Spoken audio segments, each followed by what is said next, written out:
saya masuk ke kedokteran itu tanpa privilege, di mana saya hanya memang anak seorang supir angkot. Waktu itu emang bapak supir angkot, sekarang tetap menjadi supir, dan mama hanya pedagang manisan ataupun sembako di warung kecil. Dan saya hanya modal nekat dan juga doa orang tua untuk masuk kedokteran. Halo, apa kabar semuanya? Baik lagi dengan saya, Dr. Santi, your psychiatrist, dokter psikiater yang akan ngajakin kamu belajar tentang kesehatan mental supaya kamu bisa berpikir lebih rasional. Nah, malam hari ini kita akan berdiskusi beda dari live hari Selasa biasanya, yang biasanya aku bikin slide ya, ngejelasin tentang ini itu. Hari ini aku punya tamu, seorang dokter yang luar biasa. Keren banget, jadi aku melihat profil Dokter Andre ini ketika lagi scroll-scroll, kok ada dokter muda yang keren banget nih gitu ya. Beliau adalah Dokter Andre Parmonangan Panjaitan Esket MMRS CPS DCD, panjang banget ya gelarnya. Nanti kita akan nanya tuh bersama dengan Dokter Andre apa tuh gelarnya gitu. Nah, kemarin sempat ada pertanyaan di kolom komen ya, Dok, kenapa sih bahas tentang dokter mud blood gitu ya? Emangnya dalam dunia kedokteran ada ya gitu pengkriterian kasta-kasta, ada yang pure blood, ada yang half blood, ada yang mud blood, ada yang apalah istilahnya kayak di Harry Potter. Jadi kayaknya itu jadi kayak pengkasta-kastaan atau segmen-segmen. Sebenarnya konsep IG Live di malam hari ini itu bukan untuk pengkastaan seperti itu ya, tapi untuk memberikan motivasi kepada teman-teman yang mungkin memang tidak punya privilege, yang mungkin memang tidak punya sesuatu yang membuat teman-teman tuh cukup percaya diri untuk mendaftar menjadi dokter. Jadi harapannya malam hari ini tuh bukan untuk mendeskripsikan yang pure blood lah, half blood lah, tapi justru memberikan motivasi buat teman-teman yang merasa ketakutan atau khawatir untuk daftar di dunia kedokteran gitu. Jadi saya akan mengundang dokter yang luar biasa ya. Beliau adalah sekali lagi Dokter Andre Parmonangan Panjaitan Esket MMRS CPS DCD ya. Semoga Dokter Andre nya sudah ada. Kita akan langsung invite aja Dokter Andre untuk bisa bergabung bersama kita di malam hari ini ya. Sebentar ya, kita lihat apakah Dokter Andre sudah ada bersama kita di malam hari ini. Jadi sekali lagi teman-teman, hari ini kita akan seru-seruan bersama Dokter Andre. Halo Dokter Andre, selamat malam. Halo dokter, selamat malam dok. Suaranya kedengaran nggak dok? Yes, loud and clear Dokter Andre. Dokter Andre, terima kasih ya sudah berkenan untuk join live di malam hari ini. Kita mau diskusi bareng soal bagaimana menjadi dokter mud blood gitu. Iya, Dokter Siap Andre, dok. karena postingan-postingan Dokter Andre ya di konten Instagram Dokter Andre yang saya lihat cukup inspiring gitu ya, memberikan informasi yang oke, sehingga teman-teman bisa mendapatkan inspirasi dari apa yang Dokter Andre bagikan di media sosial gitu. Nah, tadi di awal Dokter Andre saya sudah menyebutkan nih gelarnya Dokter Andre yang panjang banget ya, Dokter Andre Parmonangan Panjaitan Esket MMRS CPS DCD. Itu apa tuh Dokter Andre kalau boleh dijelaskan? Iya dokter, jadi sebelumnya selamat malam untuk para teman-teman, dokter, profesor, doktor. Saya Andre, saya sebelumnya lulus dari Universitas Lampung dari tahun 2019. Kemudian saya melanjutkan program magister di bagian konsentrasi rumah sakit, magister manajemen konsentrasi rumah sakit di universitas swasta yang ada di Bandung. Kemudian saya juga, iya dok, kemudian saya juga melanjutkan pendidikan untuk Certified Public Speaking, itu 3 hari dari BNSP, jadi disingkatnya CPS, dan yang terakhir adalah DCD, Diploma of Community Development, karena memang saat ini saya sedang mengembangkan komunitas sosial berbasis ke masyarakat yang saya buat, yaitu namanya yatc.id. Jadi saya juga mempelajarinya dari alison.id yang ada di alison.com yang ada di internet gitu dokter. Wow, oke. Jadi segudang prestasi dan aktivitas Dokter Andre di tengah kesibukannya, thank you sudah meluangkan waktu untuk ngobrol bareng ya. Ini beberapa temen tuh komentar tuh mud blood anjir gitu ya. Jadi sekali lagi Dokter Andre, kita bahas tentang ini bukan dalam rangka ngedeskrip, karena kemarin ada yang nanya tuh, emang kenapa kalau pure blood, emangnya kalau pure blood lebih gampang daripada mud blood? Enggak dalam rangka itu, tapi dalam rangka untuk memberikan motivasi kepada teman-teman yang mungkin nggak punya privilege dan justru merasa rendah diri untuk terjun di dunia kedokteran gitu ya Dokter Andre. Dan Dokter Andre adalah salah satu bukti bahwa semua bisa dilakukan ketika kita mau dan punya usaha gitu ya Dokter Andre. Nah, saya mau bertanya dari postingan Dokter Andre, anak supir jadi dokter. Wah ini keren banget sih dok gitu. Boleh diceritain dok awal mulanya membuat itu tuh dok kemarin tuh gimana ceritanya gitu Dokter Andre?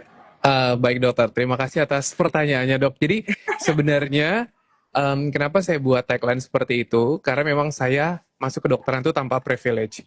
Di mana saya hanya memang anak seorang supir angkot. Waktu itu emang bapak supir angkot, sekarang tetap menjadi supir, dan mama hanya pedagang manisan ataupun sembako di warung kecil.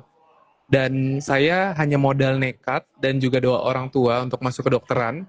Karena pada saat itu saya juga tidak pernah diizinkan untuk kuliah di luar Lampung karena saya memang berasal dari Lampung, jadi saya harus kuliahnya di Lampung, sehingga saya harus mendaftarkan diri saya ke jenjang nomor 1 di bidang IPA, yaitu kan di kedokteran, dan waktu itu adalah tanpa tes dokter. Jadi waktu di Universitas Lampung saya daftar dengan tanpa tes, puji Tuhan saya masuk, dan saya mendapatkan uh, uang kuliah 1 juta per semester. Kemudian saat itu saya juga mencari tambahan untuk menjadi beasiswa dari perusahaan gas negara dengan nominal 3,6 per 6 bulan untuk mensupport saya dalam menjalani kehidupan kedokteran. Jadi kurang lebih singkatnya seperti itu dokter.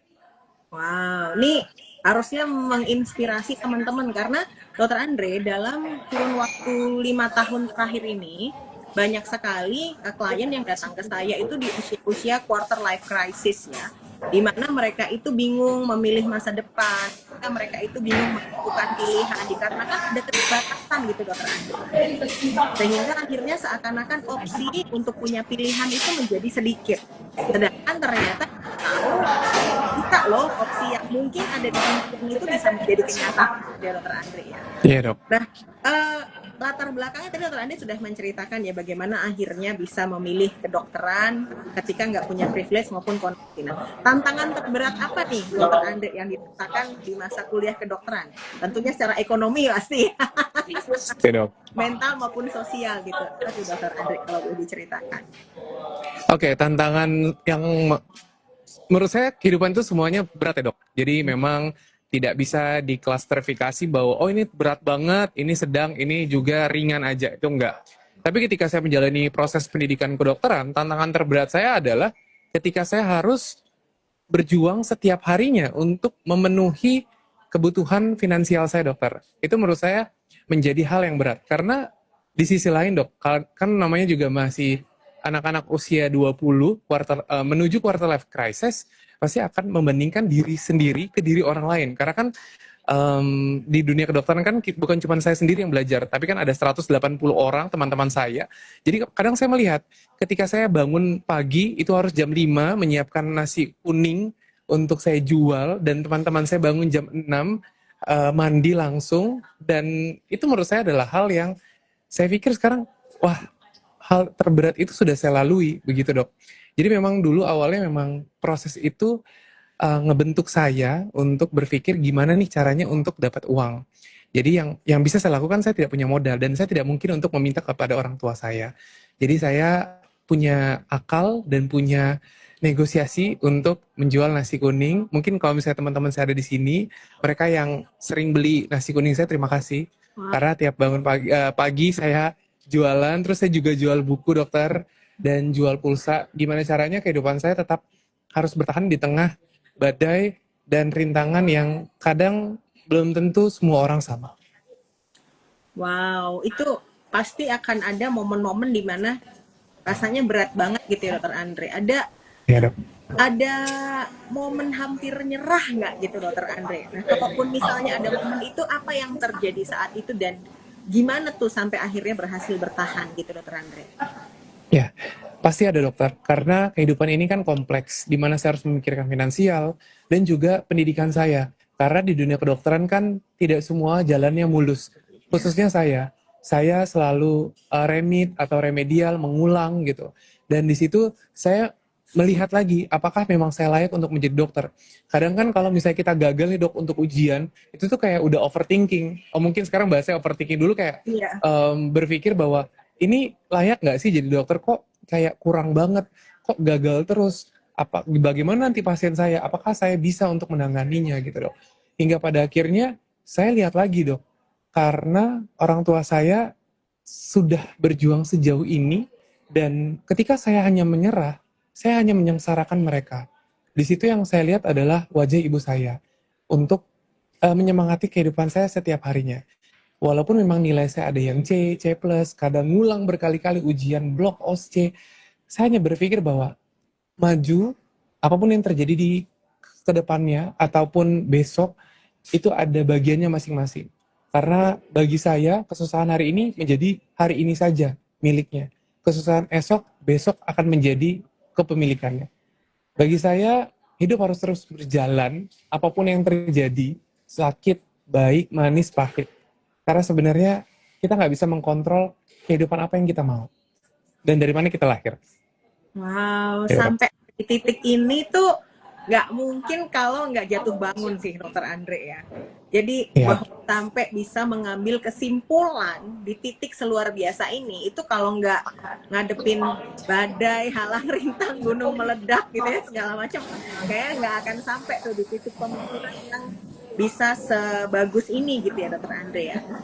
Tentunya ketika itu kan Dokter Andre umurnya masih muda gitu ya, tentunya masih banyak hal keinginan-keinginan yang dipingin dong di masa-masa itu gitu ya.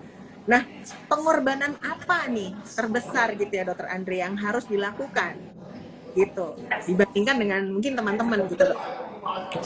baik dok. Pasti pengorbanan khususnya mahasiswa kedokteran adalah waktu dan masa muda. Ketika teman-teman yang lain sudah memulai kehidupan, sudah bisa cicil KPR rumah, sudah beli mobil, sudah beli motor, sudah bisa beli gadget dengan baik.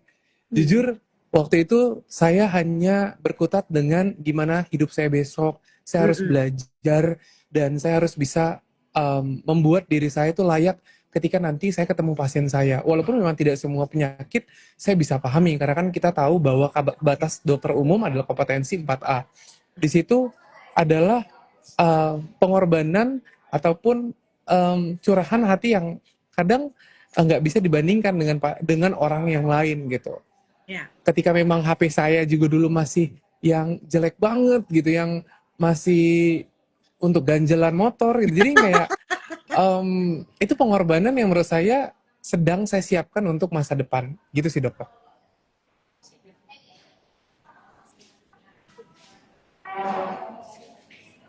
Um, Iya, ya. Jadi memang tanpa ada kerjaan sampingan aja tuh jadi mahasiswa kedokteran tuh udah puyeng banget ya, Dokter Andre.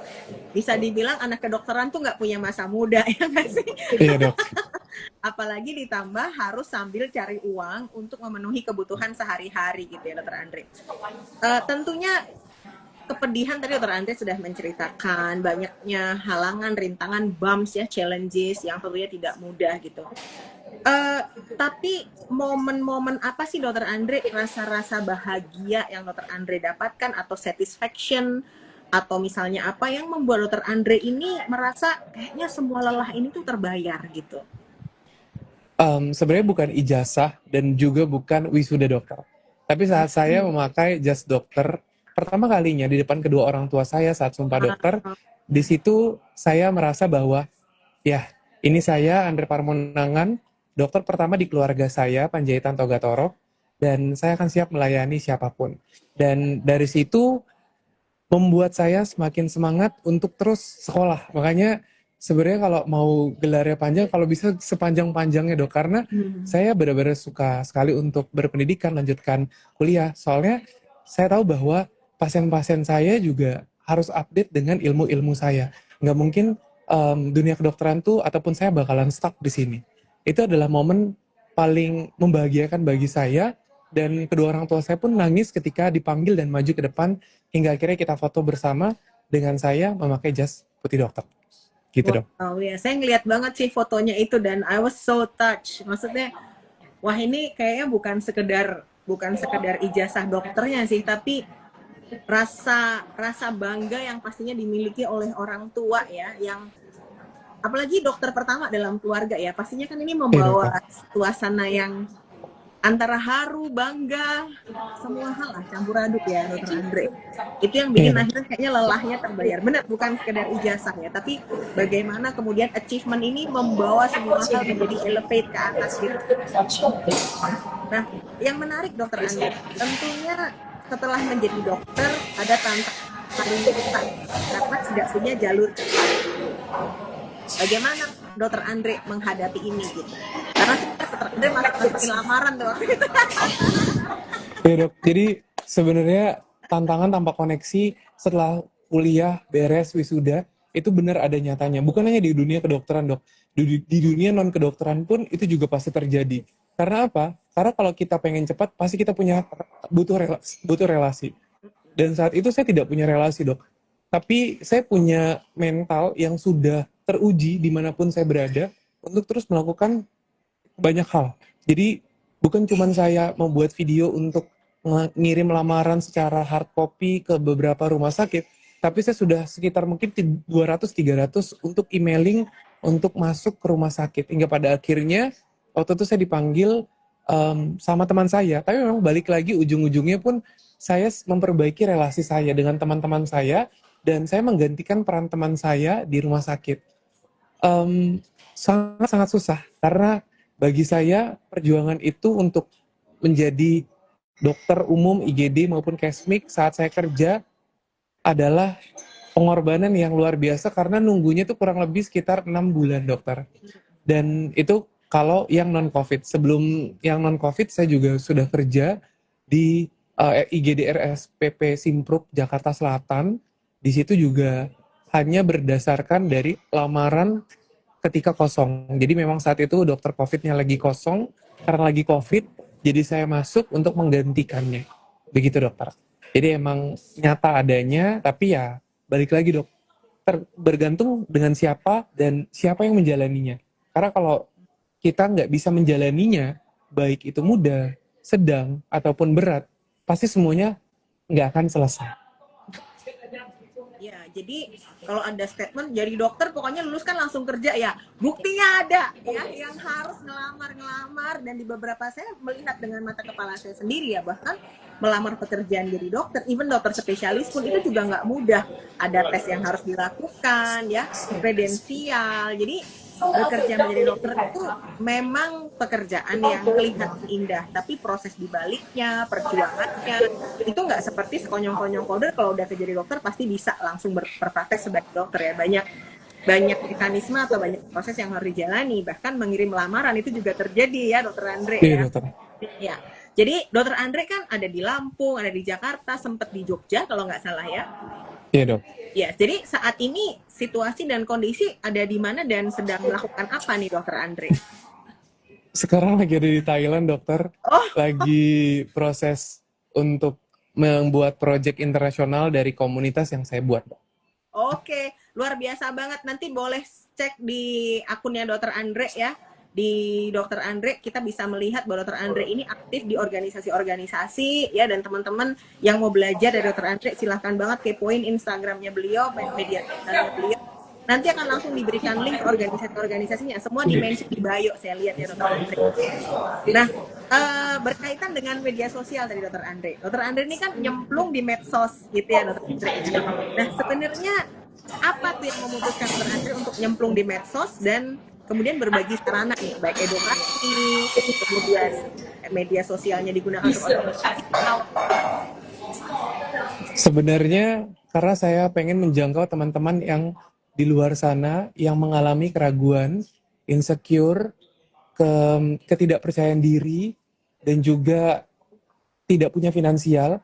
Karena mungkin ini disclaimer ya dok, mungkin masih banyak yang di bawah saya juga yang effort ataupun berusaha keras untuk menjadi dokter, tapi belum tentu mau membagikan. Nah, di sini saya benar apa adanya di sini, saya mau membagikan kepada siapapun saja yang mungkin di luar sana sedang ragu, sedang memang menunggu, sedang berpikir overthinking untuk melanjutkan di dunia kedokteran ataupun di dunia pendidikan. Bahwa lihatlah saya, anak seorang supir bisa jadi dokter. Lihatlah saya, anak seorang supir dari desa di kampung itu bisa berkuliah. Hingga pada akhirnya harapan saya terciptanya mindset bahwa Kak Andre aja bisa, saya harus bisa lebih dari dia. Itu harapan saya, Dok, ya. Kenyataannya kan saya belum tentu tahu, walaupun memang beberapa saya mendapatkan komen seperti kayak, Kak, makasih ya, Kak, saya sudah lanjut kuliah lagi, Kak, saya mau daftar FK, Kak, saya terima kasih sudah mau membagikan hal-hal ini. Kurang lebihnya seperti itu, dokter. Iya, jadi memang inline dengan tema diskusi kita hari ini sebenarnya Dokter Andre, bahwa kita itu sangat ingin menginspirasi teman-teman yang merasa takut karena tidak punya siapapun di baliknya gitu ya. Di dunia kedokteran itu bukan berarti yang pure blood itu kemudian mudah kehidupannya, itu tidak ya. Semua mengalami kesulitan.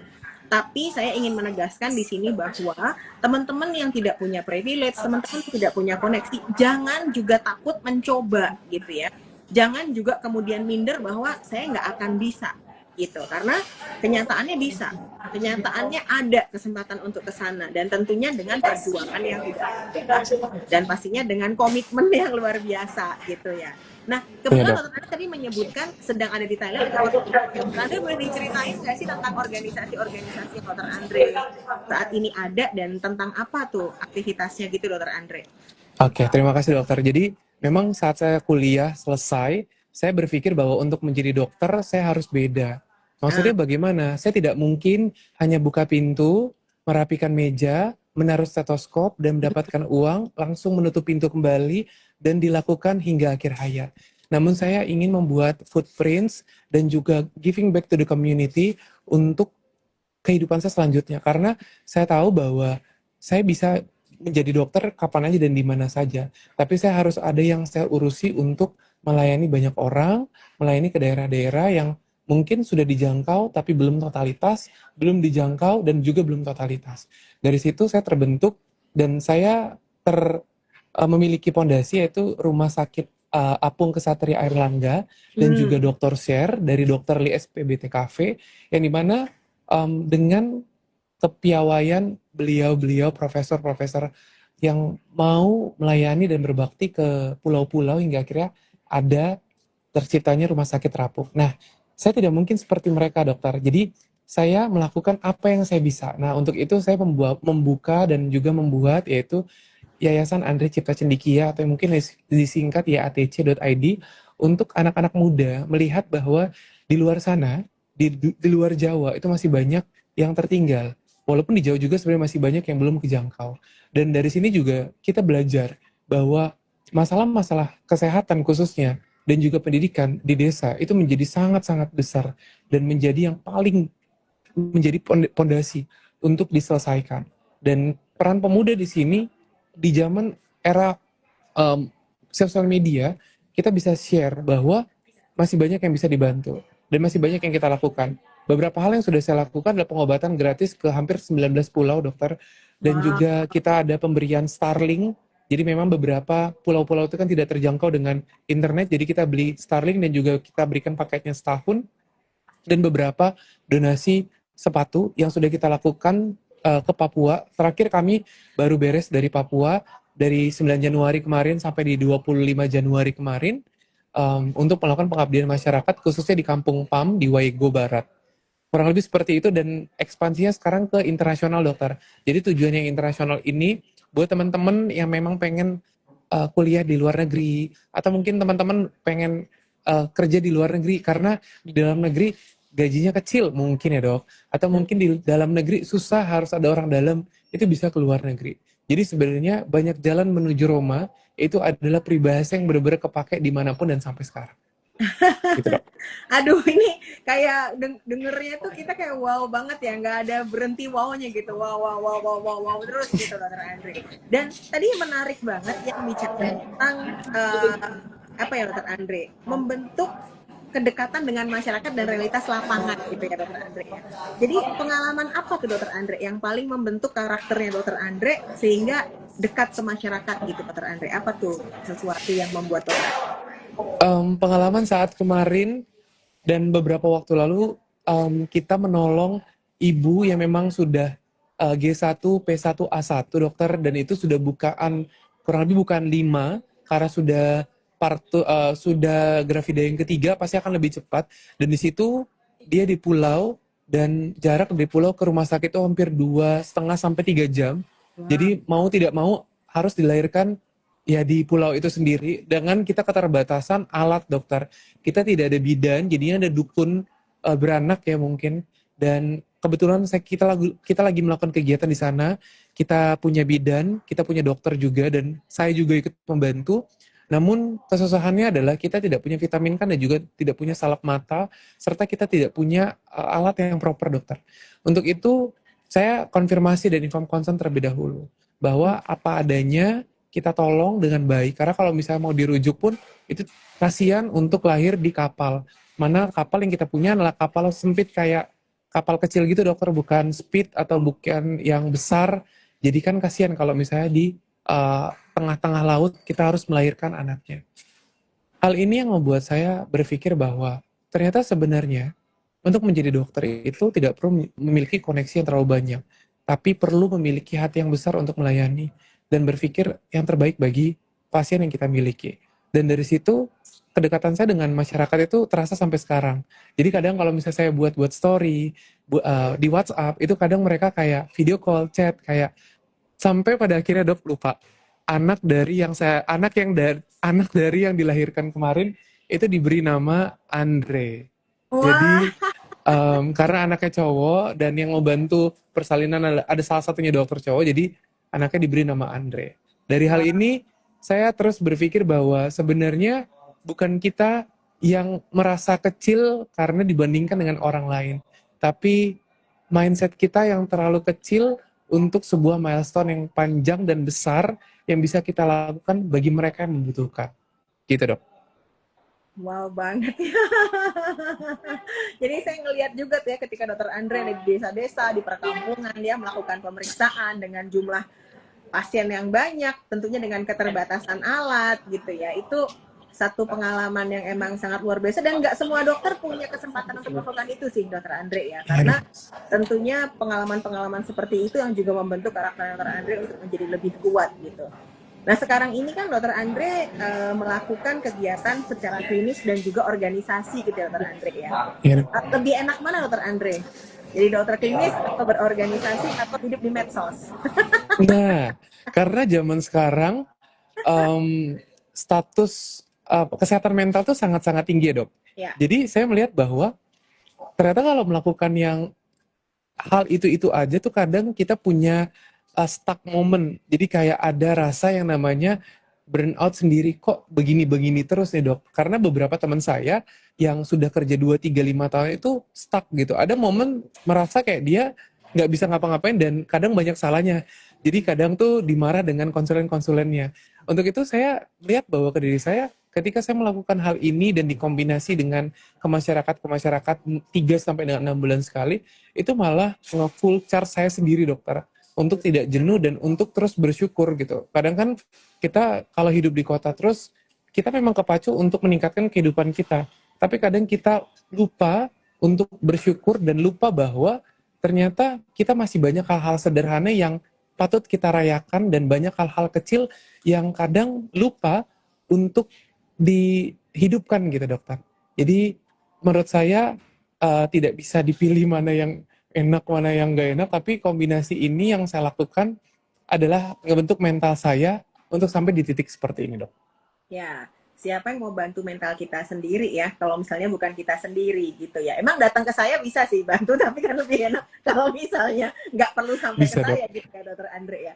Nah, sebenarnya salah satu dokter Andre, kenapa saya mengundang dokter Andre untuk IG Live di malam hari ini juga untuk memberikan opsi kepada teman-teman dokter umum yang sudah lulus menjadi dokter dan kemudian kebingungan menentukan langkah selanjutnya gitu dokter Andre. Kesannya kita menjadi dokter umum itu kemudian harus lanjut ke dokter spesialis gitu ya. Jadi kayaknya jalurnya itu hanya itu aja. Jadi ketika tidak jadi dokter spesialis itu merasa menjadi grade yang di bawahnya gitu. Nah saya ingin membuka mindset teman-teman semua bahwa menjadi dokter itu jalurnya bisa luar biasa lebar gitu ya. Tidak harus ke dokter spesialis. Bisa kemudian ke jalur yang lain seperti misalnya yang dokter Andri lakukan ya. Kemudian bisa juga misalnya di pharmaceutical company atau di beberapa saya lihat teman-teman bergerak di luar bidang kedokteran gitu ya. Selain mungkin misalnya jadi konsultan atau misalnya di bidang hukum itu ternyata juga masih luas, sehingga saya berharap teman-teman yang tidak punya privilege gitu ya, teman-teman yang mungkin sudah mencoba untuk mendaftar spesialis dengan beasiswa dan masih belum berhasil, tolong boleh membuka lebih lebar lagi pandangannya bahwa menjadi dokter itu bisa sangat luas kok masa depannya, tidak harus menjadi dokter spesialis aja, banyak bidang lain yang bisa kita masukin atau bahkan menciptakan gitu ya lapangan-lapangan atau komunitas-komunitas seperti Dokter Andre yang ternyata memberikan kesempatan bagi orang lain untuk bisa lebih berkembang gitu ya Dokter Andre ya. Nah ini pertanyaan kembali ke masalah media sosial nih, karena sama-sama hidup di medsos ya Dokter Andre. Iya dok. Tentunya Dokter Andre ada hal-hal yang gak enak gitu, ada hal-hal yang enak di medsos. Kita mulai dari yang gak enaknya dulu. Iya. Ada nggak peristiwa-peristiwa nggak enak atau dapat komen-komen yang nggak enak gitu Dokter Andre ketika hidup di dunia media sosial? Pertama dok, yang nggak enak itu dibilang bahwa itu bapaknya yang menjadi mandor dari angkot-angkotnya gitu. Jadi banyak teman-teman ini yang nggak percaya gitu bahwa bapak saya sendiri adalah supir angkot gitu. Itu yang pertama dok. Yang kedua, Allah itu pasti supir terbang. Jadi kayak supir, kayak pilot gitu dok. Jadi yang emang disangkanya nggak mungkin sih ini supir angkot yang bisa meluluskan anaknya untuk menjadi dokter umum gitu. Terus sampai sekarang dok, masih banyak yang nggak percaya bahwa mama saya dan bapak saya itu benar-benar dari keluarga yang susah hingga komen kayak itu pencitraan aja supaya naik sosmednya. Padahal maksudnya saya diajarkan untuk memberikan informasi itu yang sesuai. Apalagi kan mungkin di kedokteran juga dokter udah paham bahwa apa yang kita share juga harus sesuai dengan apa yang kita alami gitu. Nah, yang mau saya sampaikan ya ke teman-teman bahwa apa yang saya share itu apa yang saya alami. Nggak mungkin kan saya buat-buat hanya untuk naikin leads dan juga gimmick supaya sosial media dan follower saya naik. Nah, kurang lebih gitu sih dok. Dan masih banyak komen-komen yang worse, yang kurang enak, tapi saya cuma senyum aja dan saya tidak perlu mengklarifikasi hal yang kadang itu tidak perlu untuk diklarifikasi dok. Jadi ceritanya tuh dituduh bikin cerita buat engagement gitu ya, clickbait gitu ya. Iya dok, biar followersnya naik gitu kan dok. Tapi kan nggak segitunya, kan sedih banget gitu kan, malu-maluin keluarga sendiri, apalagi sosial media sekarang kan nggak mungkin nggak sampai ke kedua orang tua kita gitu. Ya itulah ya, hidup di media sosial itu kadang-kadang naik turunnya seperti itu ya Dokter Andre ya. Nah Dokter Andre pernah juga tuh ada cerita teman dokter yang kemudian di dunia media sosialnya tuh kemudian dihujat karena dianggap gitu ya berakting gitu Dokter Andre, atau harusnya dokter kan nggak gitu ya, misalnya penampilan diri gitu ya, misalnya kemudian berdandan atau apa gitu, atau misalnya melakukan posting-posting. Pernah nggak dapat hujatan-hujatan yang seperti itu juga gitu, wah berlebihan nih gini gitu. Oh pernah dokter, karena saya posting beberapa tuh kan yang kemarin saya ngelamar kerjaan, masa dokter ngelamar pakai amplop coklat, coba kirim aja ke sini gitu. Kemudian masa dokter jualan telur, padahal ya memang kita di rumah tuh punya jualan telur, kita memang ngelamar kerja juga pakai itu. Kayak sebenarnya yang dipermasalahin itu adalah yang sebenarnya ada gitu, yang kayak dibuat-buat aja gitu, padahal ya nggak dibuat-buat gitu. Hal ini yang ngebuat saya kayak, kan nggak semua dokter harus bangun pagi, buka kunci mobil, datang ke rumah sakit, halo selamat pagi, saya dokter Andre, IGD kita ada berapa pasiennya, kan nggak mungkin ya dok. Kadang kan kita juga punya jalan masing-masing gitu kan, kita bisa memilih karir dan bisa memilih kesempatan dan waktu yang kita ada gitu, karena kan setiap orang juga memiliki situasi dan keadaan yang beda-beda gitu. Jadi memang karena sosial media ini terminologi dan juga mindsetnya sudah kebentuk dokter kerja di rumah sakit tuh, jadi kayak ngelihat hal yang beda tuh jadinya dihujat gitu dok, kayak kita jadinya susah bergerak gitu kan, padahal ya enggak juga gitu Ya, jadi banyak stigmanya ya, maksudnya Sampai ada tuh di beberapa platform ya, jangan, kalau kamu bukan dokter jangan pacaran sama dokter ya, bakalan gini, wah Iya, yang boleh sama dokter, kalau dokter tuh pasti anaknya dokter, kalau dokter tuh pasti gini gitu. Nah, hal-hal kayak gitu sih sebenarnya yang ingin kita luruskan malam hari ini gitu ya dokter Andre ya, bahwa sekali lagi kalau teman-teman tidak punya privilege, kalau teman-teman memang tidak punya koneksi, bukan anaknya dokter, ingin mencoba masuk dunia kedokteran, ingin berkarir menjadi dokter, jangan minder gitu, cobalah gitu ya, bahwa ada istilah pure blood, half blood, mud blood. Ya ini sebenarnya seru-seruannya di anak kedokteran aja gitu ya. iya Jangan dok. sampai istilah-istilah ini tuh kemudian bikin takut gitu loh. Dok katanya kalau nggak pure blood nggak bisa masuk. Ada bukti di depan mata kita ya, yang mud blood pun bisa masuk di dunia kedokteran dan sukses dengan caranya dokter Andre sendiri gitu. Nah tadi kita udah ngomongin worst-nya dokter Andre gitu ya. Kita bicara tentang best comment gitu ke dokter Andre. Selain tadi wah jadi mau kuliah lagi, apa sih best commentnya yang membuat dokter Andre kayaknya nggak salah nih saya masuk di medsos gitu. Karena memang saya dokter dan saya ngebangun komunitas dok, jadi beberapa orang tua itu mendelegasikan anaknya untuk ikut komunitas dok. Dan ini kan Hmm. baru selesai nih komunitas yang saya lakukan di Papua. Jadi ada salah satu orang tua itu mengucapkan terima kasih. Terima Ah, kasih itu seperti ini, kayak terima kasih banyak ya Kak Andre. Akhirnya anak saya bisa ikutan volunteer ke Papua dan itu ngebentuk mindsetnya yang luar biasa. Dan itu adalah her dream comes true gitu. Jadi kayak, hah, ah, perasaan, maksudnya saya kan kalau ngebuka kegiatan seperti ini tidak pernah memaksa dan tidak pernah memilih siapapun ya dok. mm, Tapi dengan adanya complimenting ataupun rasa-rasa terima kasih seperti yang sudah disampaikan itu ngebuat saya semakin semangat terus nih dok untuk berjalan ke depan dan juga menjalani serta membuat kegiatan-kegiatan selanjutnya. Karena bagi saya masih banyak hal-hal yang mungkin bisa ditolong dan masih banyak anak-anak muda di luar sana yang mungkin butuh tempat dan butuh wadah untuk ya sosial medianya dilakukan dengan baik sehingga bisa ngasih dampak yang nyata ke masyarakat. Itu sih ya, dokter, kurang ya, lebihnya seperti itu. ya. Ini mengemphasize atau meng-highlight apa yang selalu saya sampaikan juga ketika saya memberikan training ya kepada teman-teman dokter muda yang mau hidup di media sosial sebagai health educator gitu. Jadi prinsipnya adalah menggunakan platform media sosial kita itu untuk inspiring, memberikan motivasi, memberikan edukasi gitu ya. Jadi jangan sampai juga teman-teman tuh salah menggunakan media sosial gitu ya sebagai ajang flexing gitu ya, dokter Iya dok. Andre. Karena kita ingin membuat masyarakat itu juga melihat bahwa dokter tuh ya seseorang yang bertugas untuk memberikan informasi yang baik, memberikan motivasi, tidak hanya sekedar mengobati. Nah, peran-peran preventif, edukatif itu bisa sekarang ini kita lakukan melalui media sosial. Jadi kalau ada dokter mainan medsos jangan dibilang, wah ini buat caper nih, cari followers, mau cari populer gitu ya. Nah itu yang kadang-kadang akhirnya teman-teman yang mau main medsos tuh jadi ragu-ragu tuh dokter Andre. Karena aduh nanti takut dikira gini, takut dikira gitu gitu ya. Termasuk ketika waktu awal-awal saya main medsos dibilang wah main medsos nih cari pasien, dari sisi follower dokter Andre, follower saya tertinggi itu dari Jakarta, praktek saya di Jogja. Iya dok. Jadi kalau mau dilihat sebenarnya saya main medsos pastinya yang akan lebih dapat banyak manfaat kan teman-teman di Jakarta gitu ya. Iya. Jadi tidak selalu apa yang kita kerjakan itu melulu untuk kepentingan kita sendiri ya dokter Andre ya. Tapi lebih kepada bagaimana memberikan edukasi dan motivasi gitu.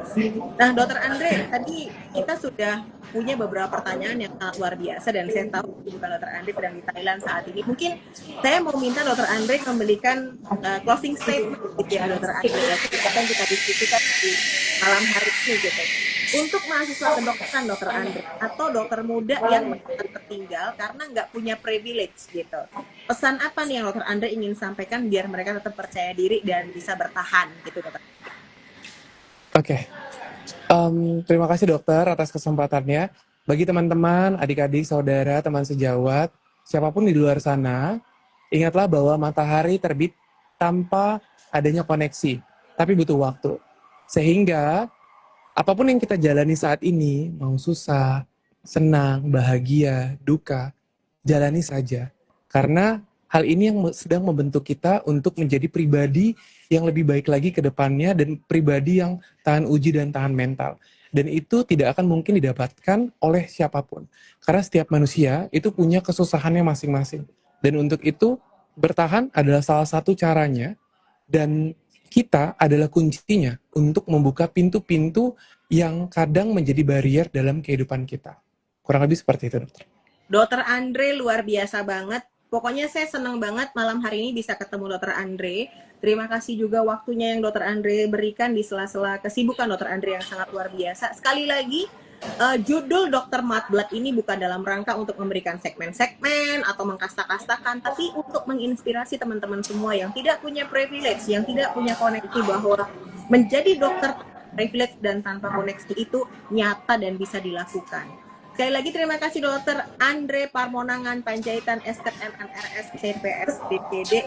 Saya mengucapkan terima kasih sekali lagi Dokter Andre. Terima kasih juga teman-teman yang sudah bergabung di malam hari ini. Dokter Andre selamat melanjutkan aktivitas. Doa yang terbaik untuk Dokter Andre senantiasa bermanfaat buat semua. Sukses selalu Dokter Andre. Terima kasih. Dan terima Amin, kasih dokter. teman-teman semuanya. Terima kasih Dokter Andre. Semoga Terima diberikan kasih, dokter kesempatan untuk Santi. ketemu lagi ya. Terima kasih Iya, dok. Dokter Andre. Terima Selamat kasih. malam. Terima kasih semuanya. Selamat malam, dokter. Stay healthy, stay safe, dan stay sane. Bye. Terima kasih semuanya. Terima kasih Dokter Andre.